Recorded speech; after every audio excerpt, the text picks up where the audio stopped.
a long, long time ago, so long ago that if one tries to think ever so far back, it is farther than that again. King Mago reigned in the country under the sunset. He was an old king, and his white beard had grown so long that it almost touched the ground, and all his reign had been passed in trying to make his people happy. He had one son, of whom he was very fond.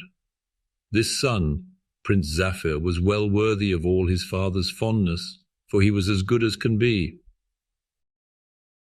He was still only a boy, and he had never seen his beautiful, sweet-faced mother, who had died when he was only a baby. It often made him very sad that he had no mother, when he thought other boys had tender mothers, at whose knees they learned to pray, and who came and kissed them in their beds at night. He felt that it was strange that many of the poor people in his father's dominions had mothers, whilst he, the prince, had none. When he thought thus, it made him very humble, for he knew that neither power, nor riches, nor youth, nor beauty will save anyone from the doom of all mortals, and that the only beautiful thing in the world whose beauty lasts forever is a pure, fair soul. He always remembered, however, that if he had no mother, he had a father who loved him very dearly, and so was comforted and content. He used to muse much on many things, and often even in the bright rest time, when all the people slept, he would go out into the wood, close to the palace, and think on all that was beautiful and true, whilst his faithful dog Gomus would crouch at his feet and sometimes wag his tail, as much as to say, "Here I am, Prince, I am not asleep either." Prince Zaphir was so good and so kind that he never hurt any living thing. If he saw a worm crawling over the road before him, he would step over it carefully, lest it should be injured. If he saw a fly fallen in the water, he would lift it tenderly out and send it forth again, free of wing, into the glorious bright air.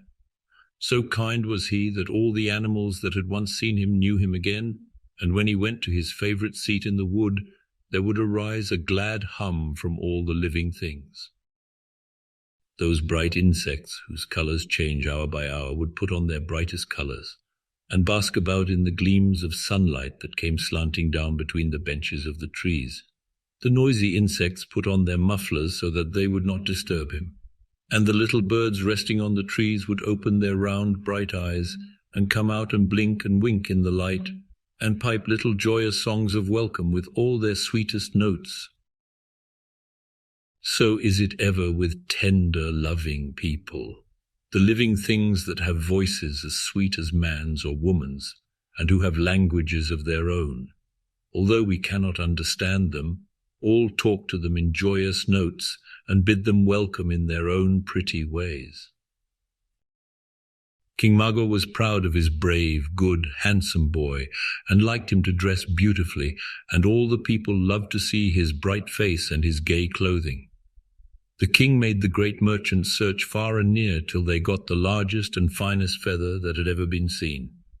This feather he had put in the front of a beautiful cap, the colour of a ruby, and fastened with a brooch made of a great diamond. He gave this cap to Zaphir on his birthday. As Prince Zaphir walked through the streets, the people saw the great white plume nodding from far away. All were glad when they saw it, and ran to their windows and doors, and stood bowing and smiling and waving their hands as their beautiful prince went by. Zaphir always bowed and smiled in return, and he loved his people and gloried in the love that they had for him. In the court of King Mago was a companion for Zaphir, whom he loved very much. This was the Princess Bluebell. She was the daughter of another king, who had been wrongfully deprived of his dominion by a cruel and treacherous enemy, and who had come to King Mago to ask for help and had died in his court after living there for many, many years. But King Mago had taken his little orphan daughter and had her brought up as his own child. A great vengeance had come upon the wicked usurper. The giants had come upon his dominions and had slain him and all his family, and had killed all the people in the land, and had even destroyed all the animals, except those wild ones that were like the giants themselves. Then the houses began to tumble down from age and decay, and the beautiful gardens to become wild and neglected. And so when after many long years the giants grew tired and went back to their home in the wilderness, the country that Princess Bluebell owned was such a vast desolation that no one going into it would know that people had ever dwelt there. Princess Bluebell was very young and very, very beautiful. She, like Prince Zaphir, had never known a mother's love, for her mother too had died while she was young. She loved King Mago very much, but she loved Prince Zaphir more than all the rest of the world. They had always been companions, and there was not a thought of his heart that she did not know almost before it came there. Prince Zaphir loved her too, more dearly than words can tell, and for her sake he would have done anything, no matter how full of danger.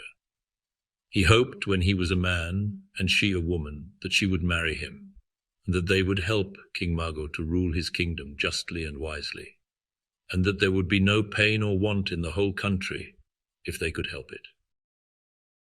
King Mago had 2 little thrones made, and when he sat in state on his great throne, the 2 children sat one on each side of him and learned how to be king and queen.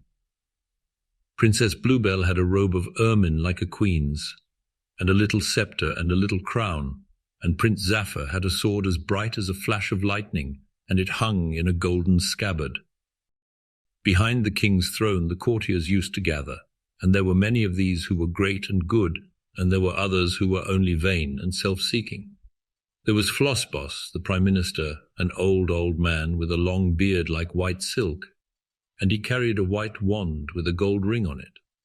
There was Janissar, the captain of the guard with fierce mustachios and a suit of heavy armour. Then there was Tufto, an old courtier, a silly old man who did nothing but hang about the great nobles and pay them deference, and everyone, high and low, despised him much. He was fat and had no hair on all his face or head, not even eyebrows, and he looked, oh, so funny, with his big bald head quite white and smooth. There was Sartorius, a foolish young courtier who thought that dress was the most important thing in the world, and who accordingly dressed in the finest clothes he could possibly get. But people only smiled at him and sometimes laughed, for there is no honor due to fine clothes, but only to what is in the man himself who wears them.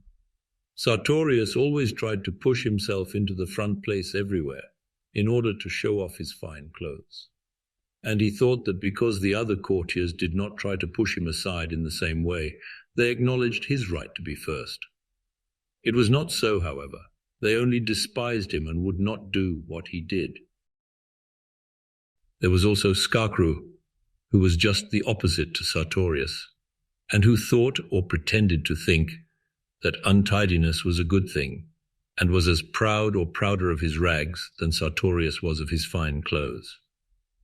He too was despised, for he was vain, and his vanity made him ridiculous. Then there was Gabbleander, who did nothing but talk from morning till night, and who would have talked from night till morning if he could have got anyone to listen to him. He too was laughed at, for people cannot always talk sense if they talk much.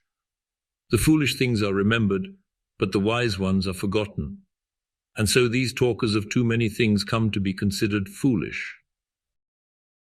But no one must think that all the court of the good King Mago were like these people. No, there were many, many good and great and noble and brave men.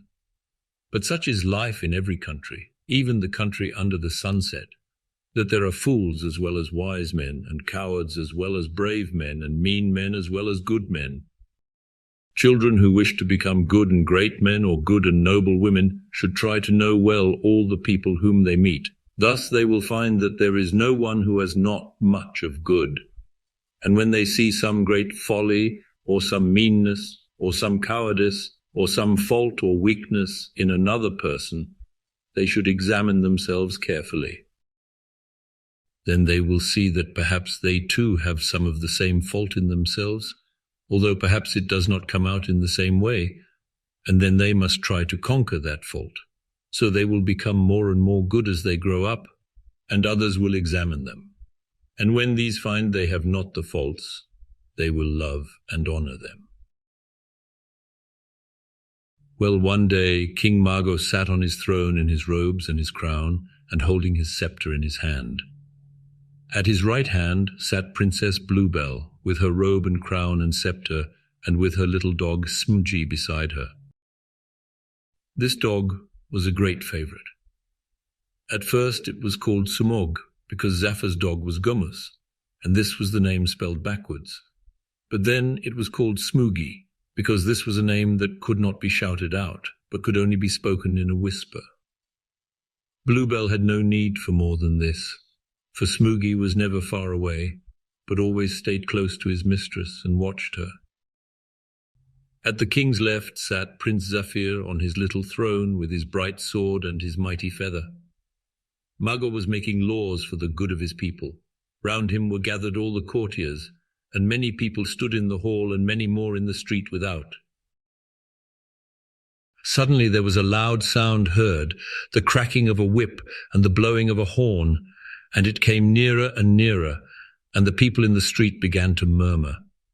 Loud cries arose, the king stopped to listen, and the people turned their heads to see who was coming. The crowd opened, and a messenger, booted and spurred and covered with dust, rushed into the hall and knelt on one knee before the king, and held out a paper which King Mago took and read eagerly. The people waited in silence to hear the news. The king was deeply moved, but he knew his people were anxious, so he spoke to them, standing up as he did so. "My people, a grievous peril has come upon our land. We learn from this dispatch from the province of Subtegmine that a terrible giant has come out of the marshes beyond no man's land and is devastating the country. But be not in fear, my people, for tonight many soldiers shall go forth with their arms, and by sunset tomorrow the giant will have fallen, we trust." The people bowed their heads with murmured thanks, and all went quietly away to their homes. That night a body of picked soldiers went out with brave hearts to fight the giant, and the people cheered them on their way. All next day and next night the people as well as the king were very anxious, and the second morning they expected news that the giant was overthrown. But no news came till nightfall, and then one weary man, covered with dust and blood and wounded unto death, crawled into the town. The people made way for him, and he came before the throne and bent low and said, "Alas, king, I have to tell you that your soldiers have been slain, all save myself. The giant triumphs and advances towards the city." Having said so, the pain of his wounds grew so great that he cried out several times and fell down. And when they lifted him up, he was dead. At the sad news which he told, a low wail arose from the people. The widows of the slain soldiers cried loudly a little cry, and came and threw themselves before the king's throne, and raised their hands on high, and said, O king, O king!" And they could say no more with weeping. Then the king's heart was very, very sore, and he tried to comfort them, but his best comfort was in his tears. For the tears of friends help to make trouble light. And he spoke to the people and said, "Alas, our soldiers were too few. Tonight we will send an army, and perchance the giant will fall." That night a gallant army, with many great engines of war, and with flags flying and bands playing, went forth against the giant. At the head of the army rode Janissar, the captain, with his armour of steel inlaid with gold shining in the glow of the sunset. The scarlet and white trappings of his great black charger looked splendid. At his side, for some distance on his way, rode Prince Zaphir on his white palfrey. The people all gathered to wish the army success on their departure, and a lot of foolish people who believed in luck threw old shoes after them. One of these shoes struck Sartorius, who was as usual pushing into the front to show himself off, and blackened his eye, and the black of the shoe came off on his new dress and spoiled it. Another shoe, a heavy one with an iron heel, struck Tufto, who was talking to Janissar, on the top of his bald head and cut it, and then all the people laughed. Just fancy how a man is despised when people laugh when he is hurt. Old Tufto danced about and got quite angry, and then the people laughed all the more, for nothing is funnier than when a person is so angry that he loses all self-control. All the people cheered as the army went off. Even the poor widows of the slain soldiers cheered, and the men going away looked at them and resolved that they would conquer or die, like brave soldiers doing their duty. Princess Bluebell went with King Mago to the top of the tower of the palace, and together they watched the soldiers as they marched away.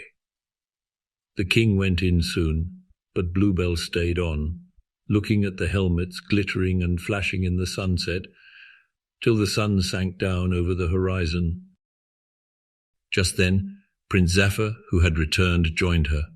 Then, in the twilight on the top of the tower, with many thousand eager, anxious hearts beating in the city below them, and with the beautiful sky overhead, the two children knelt down and prayed for the success of the army on the morrow.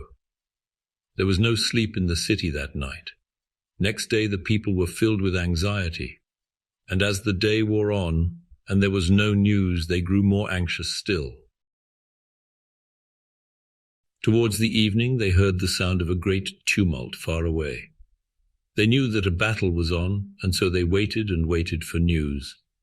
They did not go to bed that night at all, but all through the city watchfires were lighted and everyone stayed awake waiting for the news. But no news came. Then the fear became so great that the faces of men and women grew as white as snow and their hearts as cold. For a long, long time they were silent, for no man dared to speak.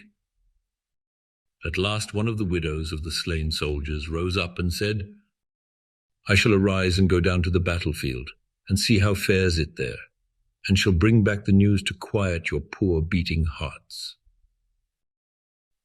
Then many men rose and said, "No, it must not be, we shall go. It were shame to our city if a woman went where men could not. We shall go." But she answered them with a sad smile, "Alas, I have no fear of death since my brave husband was killed. I do not wish to live. You must defend the city. I shall go." Straightway she walked out of the city in the chill grey dawn towards the battlefield. As she moved away and faded in the distance, she seemed to the anxious people like a phantom of hope passing away from them. The sun rose and grew bright in the heavens till the rest time came. But men heeded it not, watching and waiting ever. Presently they saw afar off the figure of a woman running. They ran to meet her and found it was the widow. She came amongst them and cried, "Woe, woe, alas, for our army is scattered. Our mighty ones are fallen in the pride of their strength. The giant triumphs, and I fear me all is lost." There came a great wail from the people, and a hush fell on them, so great was their fear. Then the king assembled all his court and people, and took counsel what was best to be done. Many seemed to think that a new army should go forth of all those who were willing to die, if need be, for the good of the country. But there was much perplexity. Whilst they were discussing, Prince Zaphir sat silent on his little throne, and his eyes more than once filled with tears at the thought of the sufferings of his beloved people. Now he arose and stood before the throne.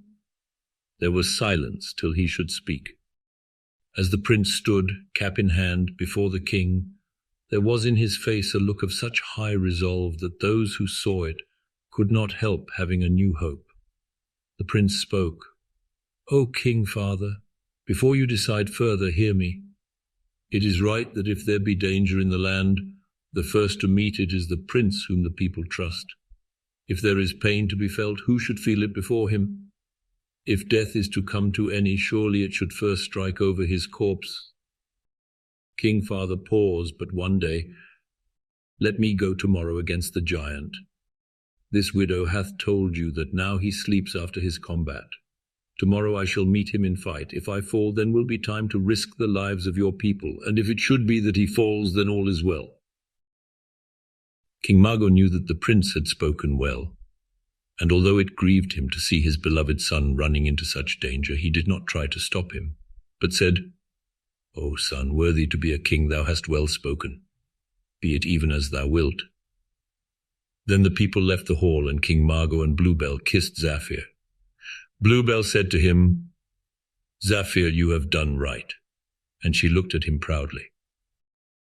Presently the prince went to bed that he might sleep and so be strong for the morrow.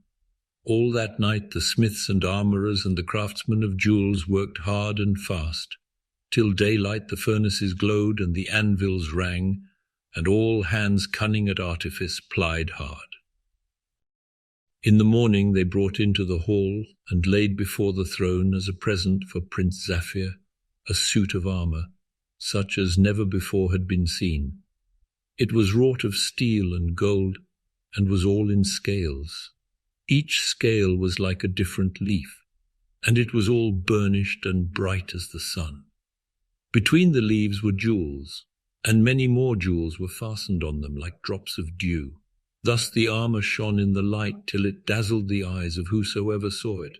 For the cunning armourers meant that when the prince fought, his enemy might be half blinded with the glare and so miss his blows. The helmet was like to a flower, and the prince's crest was wrought upon it, and the feather and the big diamond in his cap were fastened in front. When the prince was equipped, he looked so noble and brave that the people cried out with shouts that he must conquer, and they had new and great hopes.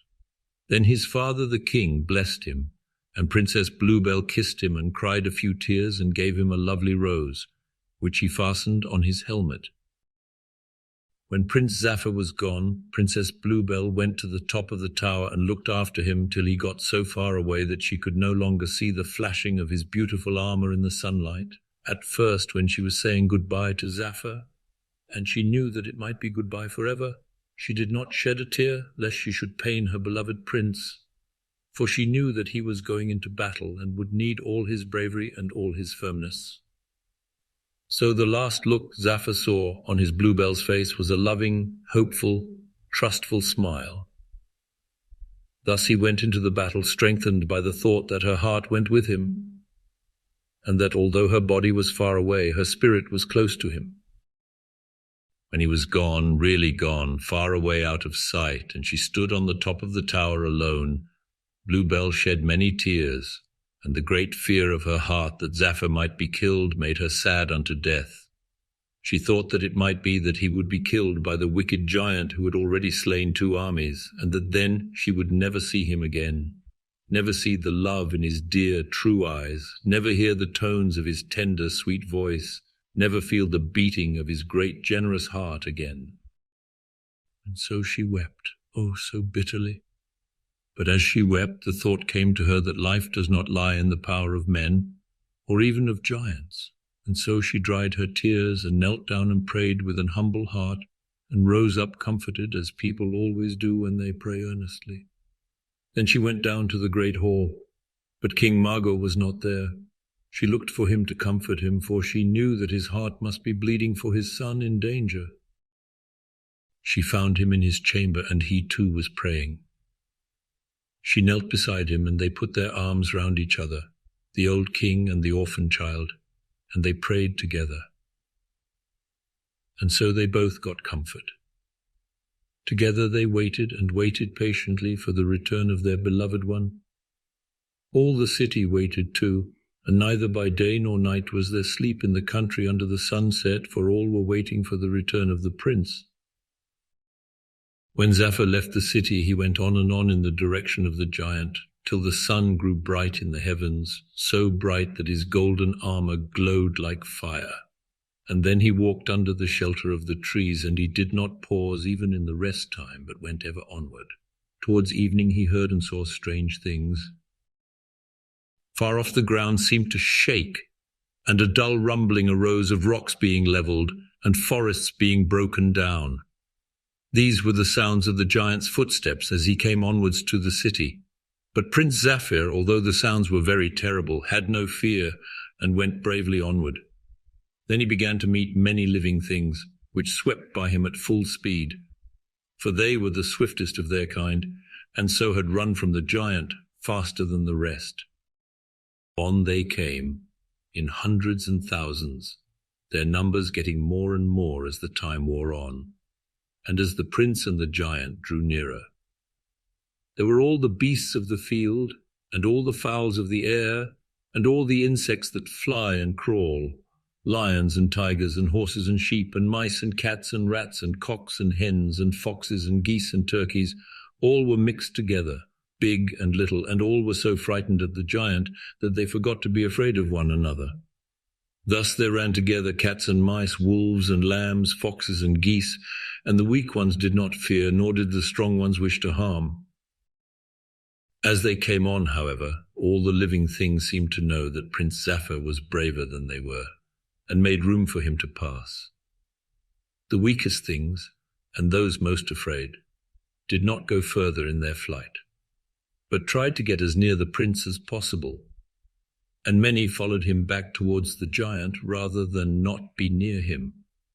Further on, in a little while, he met all the old animals that could not come so fast as the rest, and all the poor wounded living things, and all those that were slow of pace. These too did not try to go further, for they knew that they were safer near a brave man than in helpless flight. Then Prince Zaphir saw something still far off that looked like a mighty mountain. It was moving towards him, and his heart beat high, partly with the thought of his coming battle, and partly with hope. The giant came closer and closer. His footsteps crushed the rocks, and with his mighty club he swept the forests from his path. The living things behind Prince Zaphir quailed with fear and hid their faces in the dust. Some animals, like some foolish people, think that if they do not see anything that they do not want to see, that therefore it ceases to exist. It is very silly of them. Then, as the giant drew near, Prince Zaphir felt that the hour of battle had come. When he was face to face with a foe more mighty than aught he had ever seen, Zaphir felt as he never felt before. It was not that he was afraid of the giant, for he felt so brave that for the good of his people he could gladly have died then the most painful death. It was that he realized how small a thing he was in the great world. He saw more clearly than he had ever seen that he was only a speck, a mere atom in the great living world. And in one moment he knew that if the victory came to him, it was not because his arm was strong or his heart brave, but that because it was willed by the one that rules the universe. Then, in his humility, Prince Zaphir prayed for strength.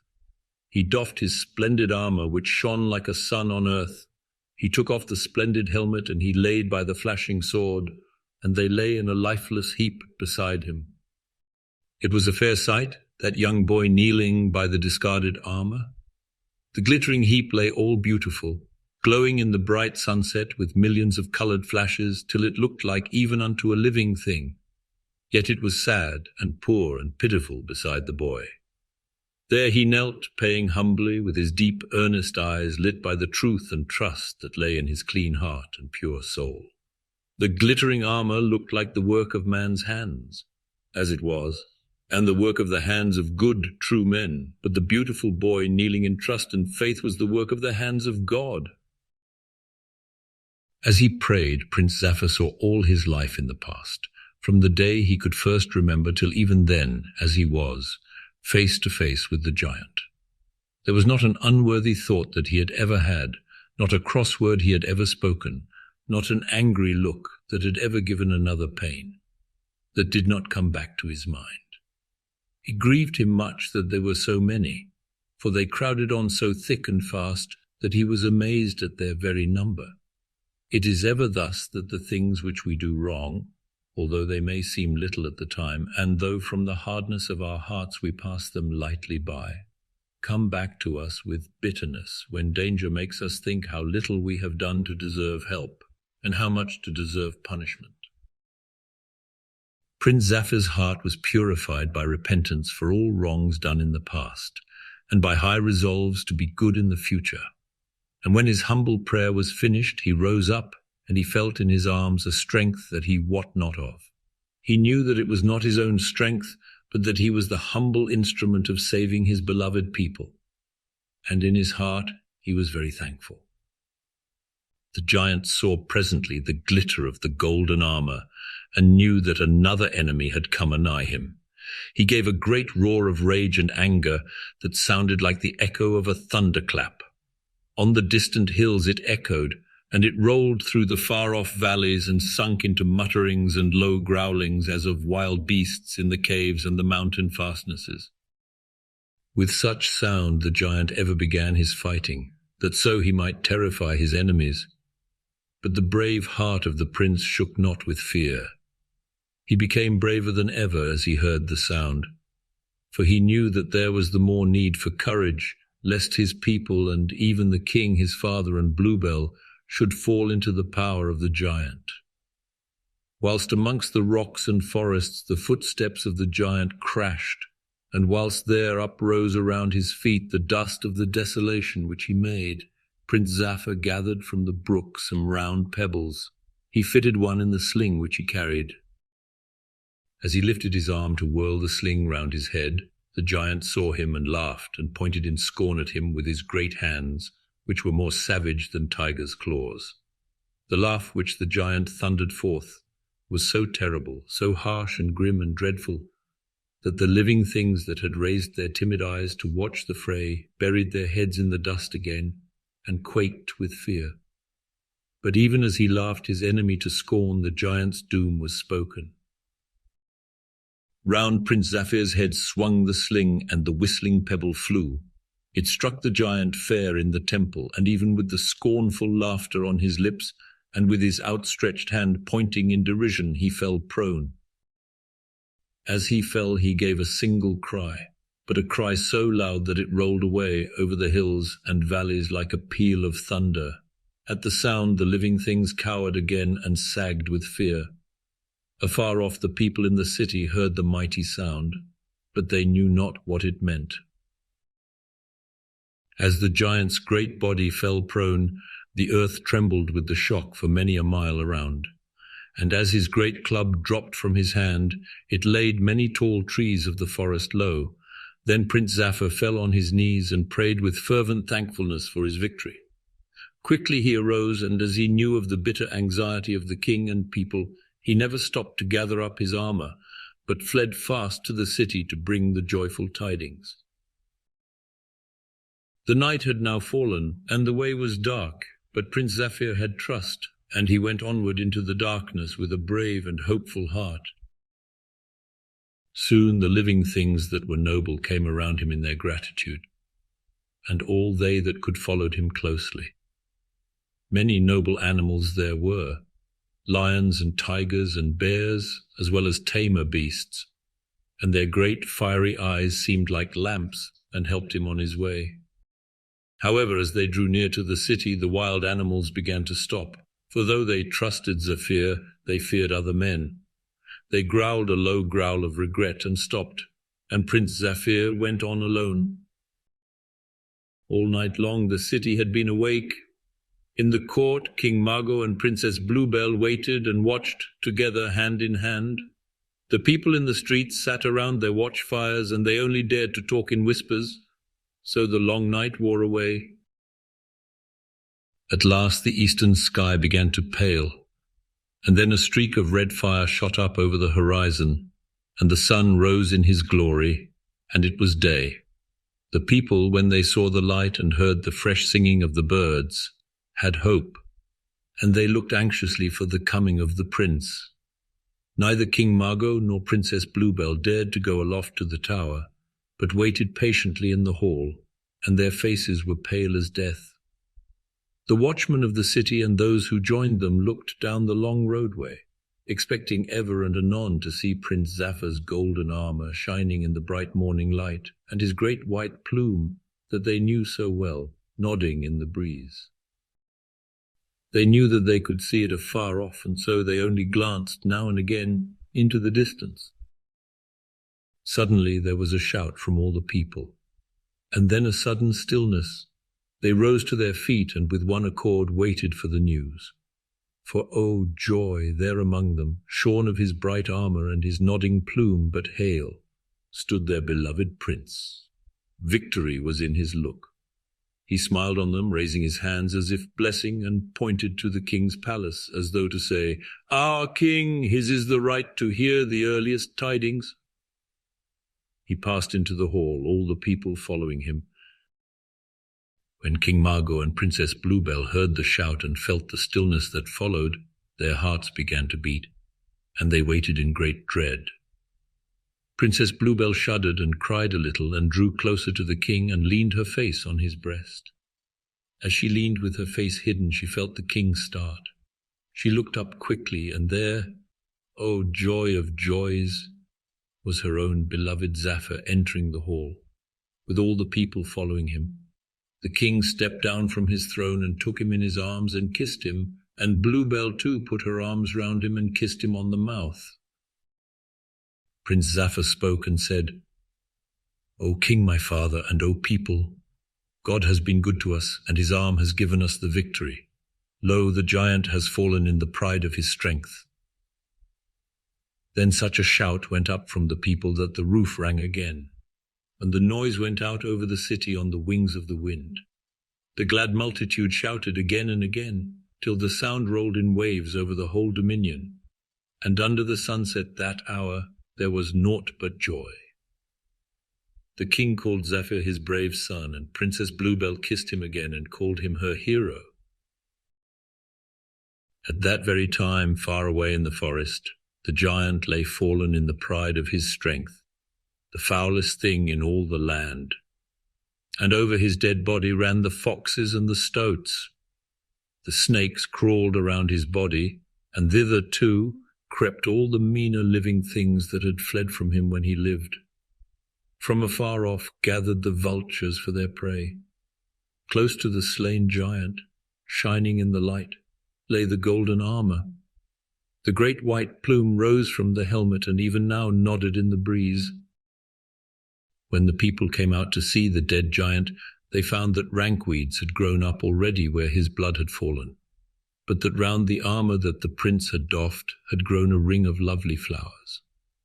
Fairest of all was a rose tree in bloom, for the rose that Princess Bluebell had given him had taken root, and had blossomed afresh and made a crown of living roses round the helmet, and lay against the stem of the plume. Then the people took reverently home the golden armour.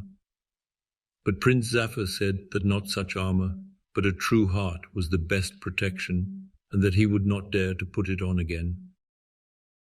So they hung it up in the cathedral amongst the grand old flags and the helmets of the old knights, as a memorial of the victory over the giant. Prince Zaphir took from the helmet the feather that the king his father had given him of old, and he wore it again in his cap.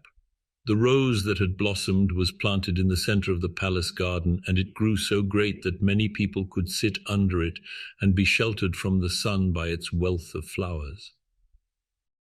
When Prince Zaphir's birthday came, the people had made in secret a great preparation.